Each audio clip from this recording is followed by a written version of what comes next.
How do you feel? Wonderful. Wonderful. I'm hot because we got some hot modern action coming at you. Affinity v Elves. Oh, that's hot. Oh, man. Oh, that's hot. We got some very aggressive, low-to-the-ground decks. That's all I want in my life. That's a lie. That is all. That's You very much- love a mid-range deck. I do love a mid-range deck. You just want... I cannot lie. Yeah. Bring it up. Let's go. Let's just go. Just go.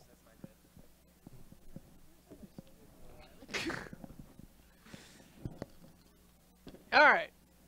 On the left, Chuck B is playing Affinity. And the luxuriant hair of Paul Koerbel is playing He Elves. needs to let his locks down. Luxuriant. Oh, I think he's letting it down for us. Oh, Yeah, he yeah. is. Did the Spotter Monkey orchestrate that for us? Hopefully. Oh, yeah. Yeah. Oh, there it is. Give it a shake. Beautiful. Fantastic. All the guys I know with like super long hair just always wear it up. Yeah. I would say I don't understand the point, but he also said he's going to let it grow a little bit longer than donate it. Nice. Good for him. Alright. Let's see what kind of start the Affinity deck has. This turn 1 and 2 are always the nail biters. Like, what can we produce? Chuck seems to have a very specific order he wants to do those things in. Yeah, well, I think he is very proud of himself for that order. So he does have the, whatever that card is, the Scourge, Vault Scourge. And that's a very important card in this matchup. Correct. But usually it's backed up with, holy smokes. Wow. Talk about a start. Yeah. Welcome to turn 2, Chuck. Well, he's going to be bringing in the whip flares. Whip it. Whip it real good. Got a comment in chat that Affinity gonna Shrek. Not always the case in this matchup. Gonna Shrek. Yeah. Is in wreck? Yeah. Oh, yeah. I think this matchup is way closer to even than Affinity's comfortable with.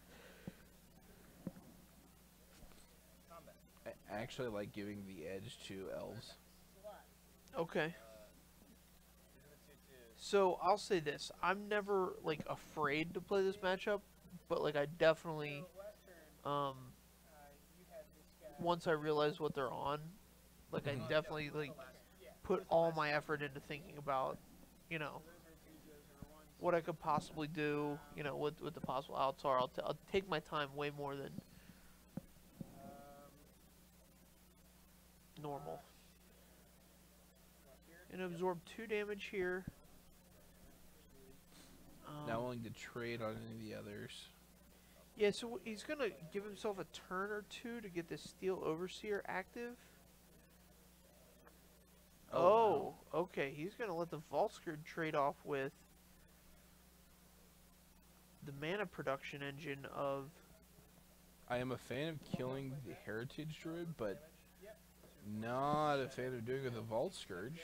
Yeah, would have done it with the Mem Knight, personally. Yeah, you didn't even spend any life or mana on the Mem Knight. Right, and the Vault Scourge can really take over a game if you were so inclined. Missed his other Nettle Sentinel trigger. Oh, oh, there it is. There it is, alright.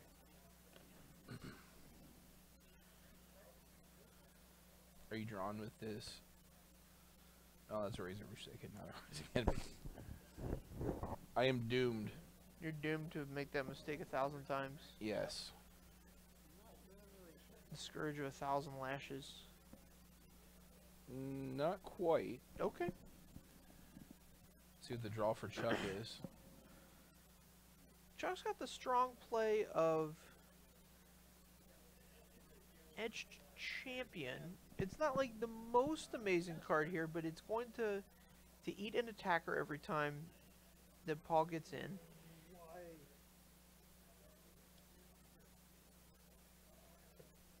Draws a Craterhoof Behemoth.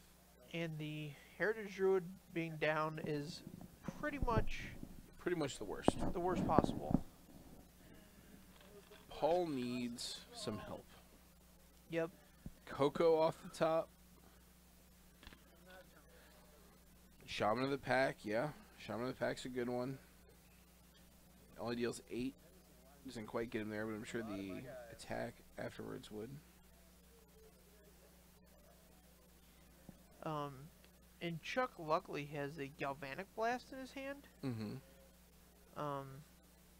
To take down any of the elves that, you know, have specific roles, your Archdruids, your Azuris. Right. So imagine here if this Mem Knight were a Vault Scourge, you could be swinging the life totals 4 points every turn. 6 points, really. If you wanted to have the Steel Overseer tap on his turn, which wouldn't be the end of the world if we were gaining 3 life. Ooh, does Chuck feel like he can turn the corner here? He shouldn't feel that way. But he might. He might. He's emboldened by this Galvanic Blast? Galv Blast in his hand. Yeah, so he might, you know, be thinking, okay, Paul's at a theoretical 16. Can I deal that much damage here over the course of a couple turns? So Chuck doesn't know what's in Paul's hand. He drew a card and passed. He has 4 mana available. This could very easily be a Collected Company. Yes. He could be collecting all the company. And in that case, man, any attack here is pretty dangerous. Alright, we're going to come in for 6. Paul doesn't have any obvious blocks right now. He'll take 6 to 14. 6 more to 8. Well, I guess then next turn he could take 6, 7, 8, Heritage 9, Druid. 10, 11, 12. Yeah, here's the Heritage. This is the game. So you make 6 or 3.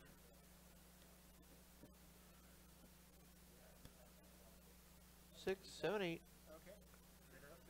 Craterhoof untapping the Nettle Sentinels. And all your guys get big. We can bolt one of them down. Yeah, you Gal Blast a Nettle Sentinel. And that means they're Here's only the hoof. getting 1, 2, 3, 4, 5, 6, 7, 8. 8, but they also get trample.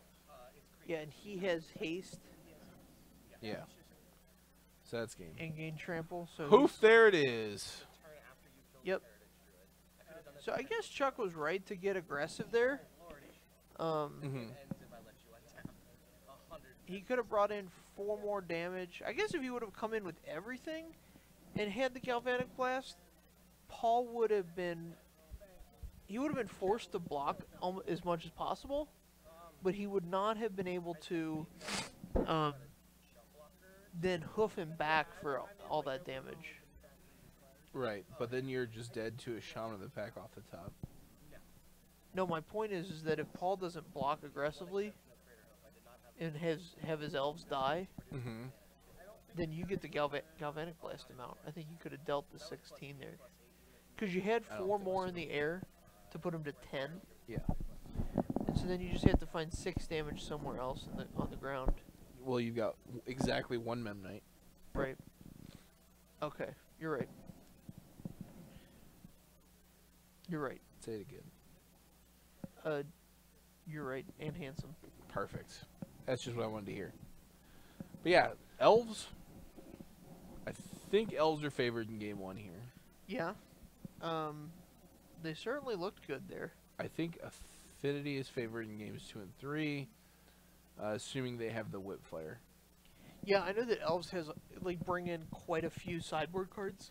Yeah, but they're all just like random artifact removal. None of them are as impactful, I feel. No, they have Fracturing Gust. Right. So random artifact removal. Do you have any idea how what a Fracturing Gust does to an a built-up Affinity board?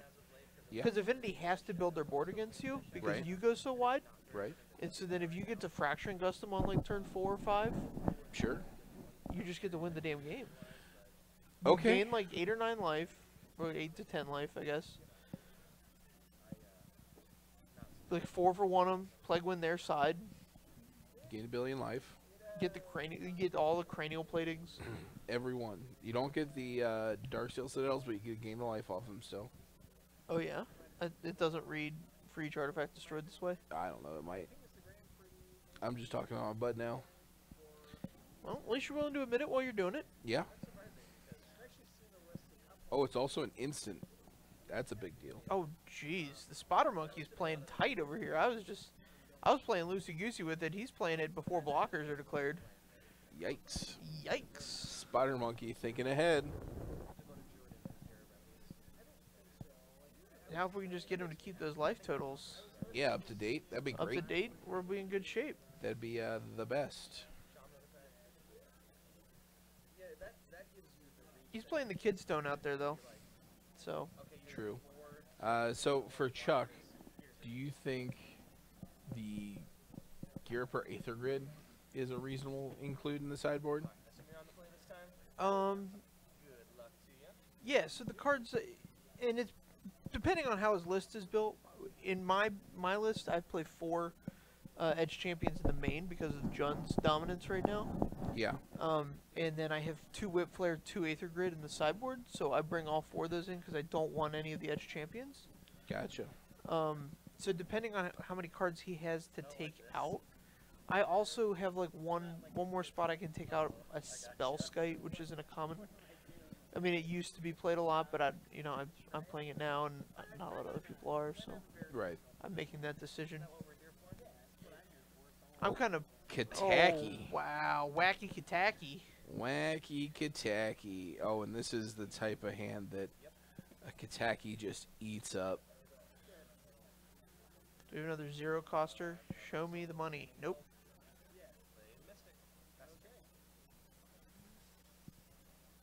Looks like he's brought in the Aether Grids. Needs another Lando. Yeah, Aether Grid will do a good job of shutting down the Wacky Kataki for sure. But is it going to be a turn too late? Does Paul have the white source?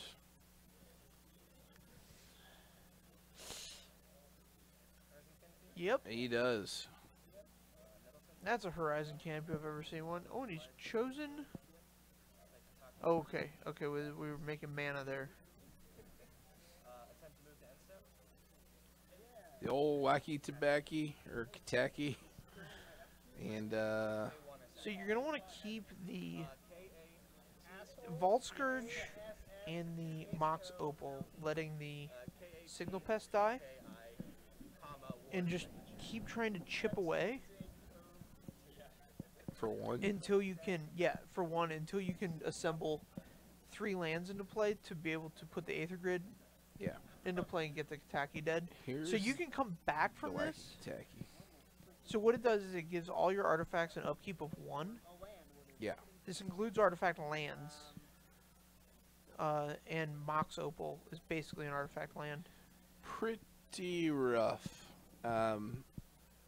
He's going to have to draw like a champion to get an Aether Grid going.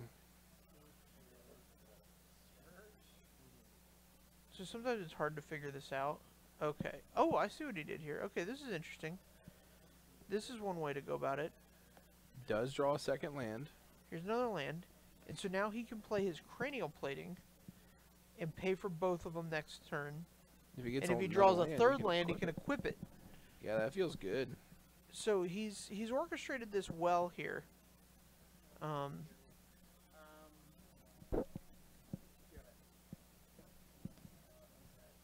And he's decided to not attack or play a card. I guess he just doesn't want to have to incur the additional upkeep. Revoker. What are we naming? God, does he have the Soul Read named Aether Grid? He named Aether Grid. Oh, God! Wow. Paul's just playing it tighter than a drum. That's the best way you have to win the game from this point. So he can also... You have to keep that around or else these spires don't make any mana. There's a third Spire. And so now he can pay for the Vault Scourge and cast see, if he would not have done this, he could have paid for the Vault Scourge and cast any Whip Flares that come off the top of his deck. Right. But with this line, he gets to like swing the tide for 3 every turn. And it's like a guaranteed line. And here's Growing Rights of Itlamok. Yeah, this is a strong one. It's a great one here. Don't play this card in your limited decks. It's bad. Don't always agree with that. Don't play it in your limited decks unless you have a mana sink. Yeah, you can imagine what our team sealed discussions were like when this card came up.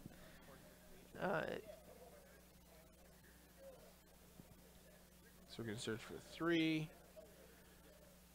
You can have a Reclamation Sage here on the cranial plating, sure. Yeah. Would have let him pay for it and then done it. Yeah, wait till the draw step.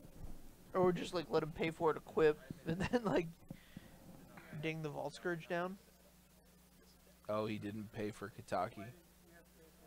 Yeah, he missed. And that means he was 1 mana short on the He could tap a guy. he owes him a guy then.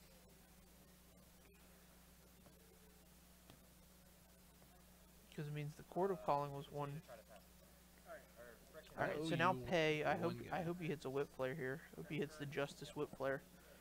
The old Justice Whip Flare. Here's the Whip Flare of Justice! Draw? I would have just let this... Oh, I guess you can't just let it die. Right, because of your they land. don't make colored mana at that point. Yikes. I'm just trying to stave off the super impactful sideboard card. Attacking? Question So mark? now we're going to start attacking? No, yeah, I mean, you leave him back because his blocking capability represents like 4 damage on Paul's side. Right. And you'll gladly trade him off now that you can play your Signal Pest and then your Whip Flare of Justice? Yeah. We're going to play out another cranial plating.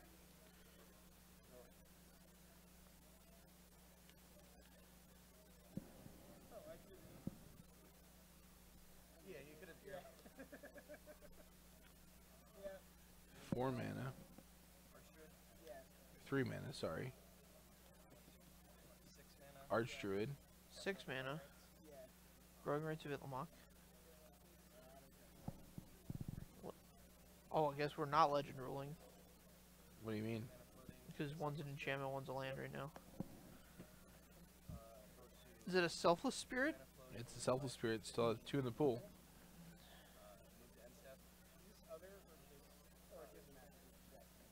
Yeah, and this turns off your Whip Flare of Justice. Alright, and there's the legend rule.